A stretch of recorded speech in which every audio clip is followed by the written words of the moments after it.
Welcome back. Today marks the first day that the LGBTQ sub-network of the 988 Crisis Lifeline is deactivated. A big story we're following here. ABC 7's Rishi Oza joins us live with this impact. Rishi? Yeah, Paul Marcel, the LGBTQ sub-network, or better known as Press 3, was originally part of the 988 Lifeline when the network launched back in 2022. But as of today, it's no longer available. I spoke to LGBT advocates here in El Paso to learn more about what other resources are available for the community to access when in crisis.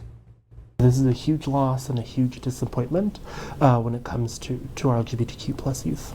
Isidro Torres, executive director of NAMI El Paso, says the LGBTQ community must be able to access specialized support. Now they're having to look for other places for help, and asking for help is a hard step in the first place, and so we want to make sure they have as many access points as possible. 988 is heavily funded by the Substance Abuse and Mental Health Services Administration. According to them, from July 2022 until now, over 16 million calls have been made to the Lifeline. Of those 16 million, almost 1.5 million were routed to the LGBTQ Lifeline, including nearly 70,000 in May of 2025. What this is going to do is put pressure on already existing programs, right, that are already stretched super thin. We also spoke with Amber Perez, the executive director of the Borderline Rainbow Center, a local LGBTQ community space. What it did is it sent a message saying, listen, you are wanted. She talked about the importance of having a lifeline that understood issues before even picking up the phone. You're calling somebody who already has a basic understanding of what you're kind of going through, right?